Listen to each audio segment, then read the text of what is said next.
ఒకప్పుడు సీక్వెల్ అంటే ఇప్పటికే హిట్ అయిన కథను మరోసారి ప్రేక్షకుల ముందుకి తీసుకురావడం అనే అనుకునేవారు. కానీ ఇప్పుడు పరిస్థితి పూర్తిగా మారింది. ముఖ్యంగా కోలీవుడ్లో సూపర్ హిట్ సినిమాలకు సీక్వెల్స్ రూపొందించడం ఓ ట్రెండ్గా మారింది. ప్రేక్షకుల్లో ఉన్న నాస్టాల్జియాను, బ్రాండ్ వాల్యూను క్యాష్ చేసుకోవాలనే ఉద్దేశంతో పలువురు డైరెక్టర్లు, నిర్మాతలు సీక్వెల్స్ పై దృష్టి పెడుతూ ఉన్నారు. అయితే ఈ ట్రెండ్ మధ్య కూడా సూపర్ స్టార్ రజనీకాంత్ మాత్రం ఒక క్లాసిక్ విషయంలో చాలా జాగ్రత్తగా అడుగులేస్తున్నట్టుగా తెలుస్తోంది. రజనీకాంత్ కెరియర్లో మైలురాయిగా నిలిచిన పడయప్ప, తెలుగులో నరసింహ సినిమా ఇప్పటికీ కూడా తమిళ సినీ చరిత్రలో అత్యంత ప్రభావం చూపిన కమర్షియల్ క్లాసిక్స్ లో ఒకటిగా గుర్తింపు పొందింది. హీరో క్యారెక్టరైజేషన్, ఎమోషన్స్, కుటుంబ కథనం, mass elevations, dialogues, music, villain character, ఇలా ప్రతి అంశం ప్రేక్షకుల మనసుల్లో చిరస్థాయిగా నిలిచిపోయింది.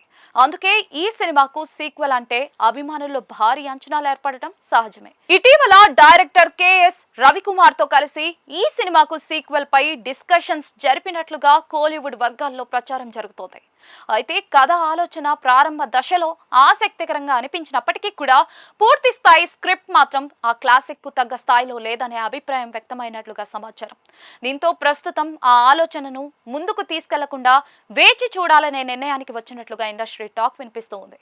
ఇదే నిర్ణయం రజనీకాంత్ ఆలోచన విధానాన్ని ప్రతిబింబిస్తోందని సినీ విశ్లేషకులు భావిస్తూ ఉన్నారు. ఒక సినిమా బ్రాండ్ వాల్యూ ఉందనే కారణంతో దానికి సీక్వెల్ రూపొందించడం కంటే ప్రేక్షకులు ఆశించే స్థాయిలో బలమైన కథ దొరికినప్పుడే ముందుకు వెళ్లాలనే దృక్పథాన్ని ఆయన అనుసరిస్తున్నట్లుగా డిస్కషన్ జరుగుతోంది. గత కొన్నేళ్లుగా తమిళంలో అనేక సీక్వెల్స్ తెరకెక్కుతున్నప్పటికీ కూడా వాటిలో అన్ని ఆశించిన విజయాన్ని అందుకోలేకపోయాయి. ముఖ్యంగా క్లాసిక్ సినిమాలకు సీక్వెల్స్ తీసుకురావడం ఎంత పెద్ద సవాలో ఇటీవల వచ్చిన కొన్ని సినిమాలు మరోసారి గుర్తు చేశాయి. మొదటి భాగం సృష్టించిన ఎమోషన్ ను, ఇంపాక్ట్ ను మళ్లీ తెరపై ఆవిష్కరించడం అంత సులభం కాదని సినీ వర్గాలు చెప్తూ ఉన్నాయి. అందుకే పడయప్ప లాంటి సినిమా విషయంలో రజనీకాంత్ ఎలాంటి తొందరపాటు నిర్ణయం తీసుకోకపోవడం అభిమానుల్లో కూడా సానుకూల స్పందనకు కారణమవుతోంది. ఒక క్లాసిక్ సినిమాని కేవలం సీక్వెల్ ట్రెండ్ కోసం ఉపయోగించకుండా దాని గౌరవాన్ని కాపాడాలనే రజనీ ఆలోచన ప్రశంసలు అందుకుంటోంది. ప్రస్తుతం ఈ ప్రాజెక్ట్ పై ఎలాంటి అఫీషియల్ అనౌన్స్మెంట్ అయితే లేకపోయినా కూడా ఒక విషయం మాత్రం స్పష్టంగా కనిపిస్తోంది.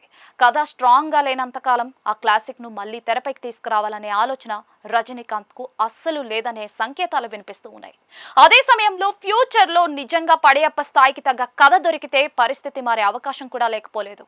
అప్పటి వరకు మాత్రం ఈ క్లాసిక్ తన ప్రత్యేక స్థానాన్ని అలాగే నిలబెట్టుకునే అవకాశాలే ఎక్కువగా కనిపిస్తూ ఉన్నాయి.